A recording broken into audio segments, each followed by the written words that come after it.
Okay guys, we're back. Not a lot of videotaping. I got this. No pits in it, just needs to be wiped off from sitting in this guy's house or shop for a long time. Anybody know what that is? That's the excussion that you put in your door panel for a remote mirror, which means I got a mirror. Okay, didn't clean it. We just laid it on down with the CFT bolt holes lined up with the factory holes. It's an AMC mirror remote. Stick through somewhere over here. I know when you look on the back side of my door panel, I remember seeing the oval in the cardboard. So we just put it through there, and the end gets held on with the screw. He's got a mirror. That's not from the parts car. That's from his own personal stash. The ones on the parts car, the chrome wasn't as sweet as these. This is nice. We didn't even clean this yet. It's really nice chrome, and then it's like brushed in the front. They weren't as nice, but they were still very nice. The mechanisms didn't work right. So instead of getting the ones off the parts car, which he was given to me for like almost nothing, he brought out another pair. The only other pair he was willing to sell, and the driver's side mirror worked mint. The passenger side mirror had some issues, and that was power, you know, just like this with the wand. And he was going to give me the piece off the car, everything, but it had issues in the left and right, and it wasn't like you could do it by hand. There was something loose in it, and I was like, nah. I said, we'll pass on that. So that's the original mirror and the original hole. It's got the original big hole drilled in it.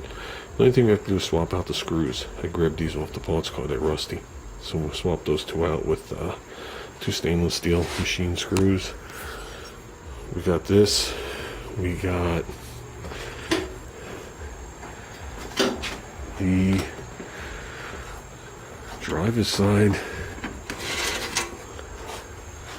Fender Wall molding. There's a story behind this, but we got this.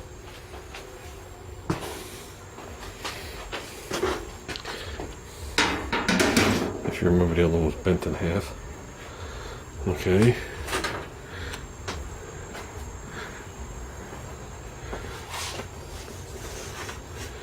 We got the right rear panel, which is all full of dirt. This car didn't have the windows in it. Well, not all the windows. So what's different about this one is the back. This one has the wheel well, your seat that flips, and all the stuff, that crap that goes to the bottom. But the back, as you can see, it juts up and it's got that panel. The one in my car, that section is missing, and they have the hump for the spare tire. The hump for my spare tire is the only interior trim on my car that had an issue in the whole entire car.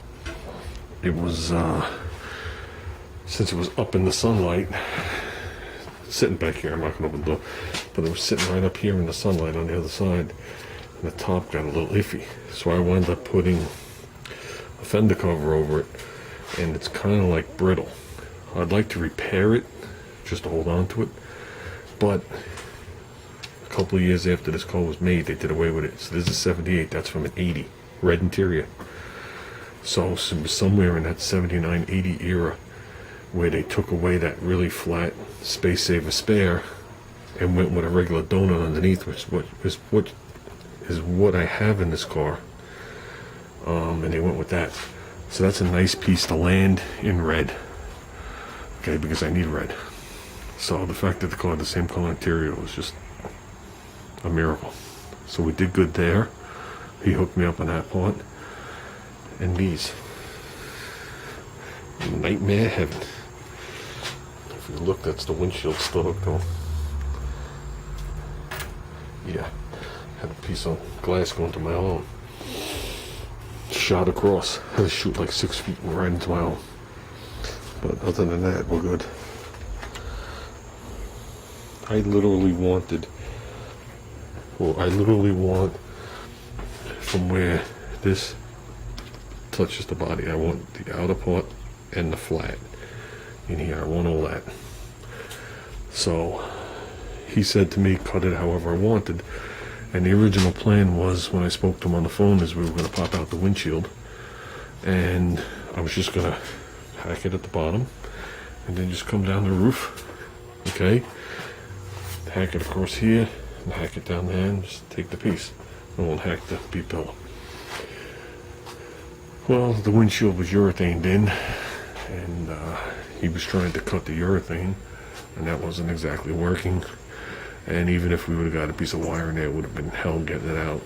So he wanted to test the tool.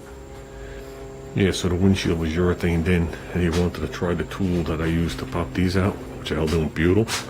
And these are held in with butyl too from the factory. And the second one went to budget, the windshield. Done. So with that, the only thing we had to be careful about was the dashboard. He had the 8-pillar moldings off, but the dashboard, he wanted the complete dashboard. The dashboard was cherry. The interior on the car was cherry. Well, he had the seats out and stuff. He already picked a lot of parts off it. Run channels, I probably could have scored a couple, but that car, they were ripped and hanging off, so I gave up on the whole effort. But with this, I tried the passenger side first, and that was the horror side. That was not the one you see, it was the other one. And I cut it, and when I got to this front end here with the windshield, it became a real nightmare. Then he's like, finally, he goes, let me just blow the windshield out. And he blew the windshield out with like a 3-pound ball-peen hammer and sliced the plastic with a razor blade. Like, okay. And that was it. And the only tricky cut after that was right here. Only because of the dashboard. If the dashboard wasn't there, that would have been 2 seconds. So basically what you're looking at is the 8-pillar, the B-pillar, and the C-pillar. And obviously the rail is taped. I did that before I started. And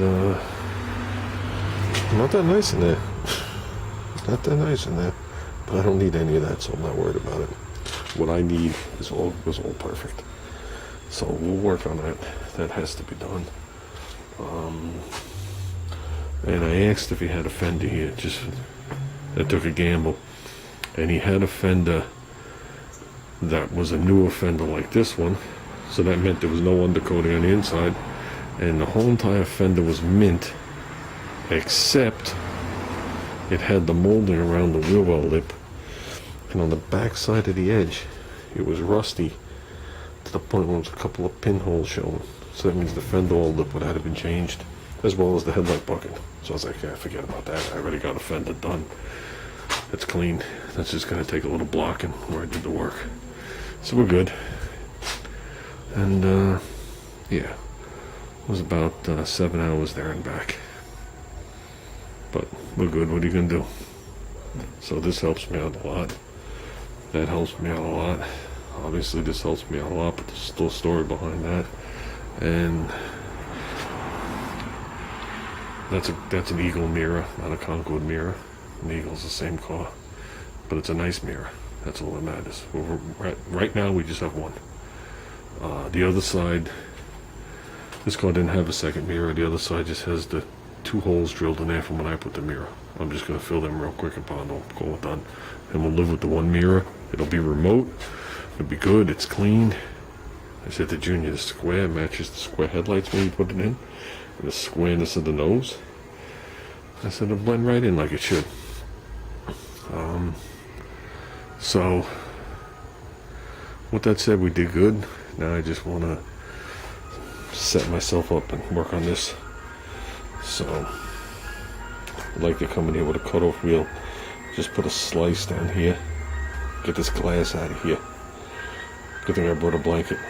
I want to call it before glass. You can see the windshield on this side too. So, it's strange. Because parts of this car were rotted where mine were not. And then parts of the car where mine was rotted, it wasn't.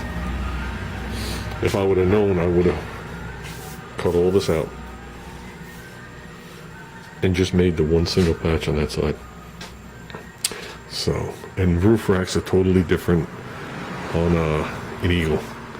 I think they bolt into the same holes, but they're totally different. It's almost like a C channel that runs down here and some shit. I don't even like them enough to even consider it. But other than that, I'm just happy to be home.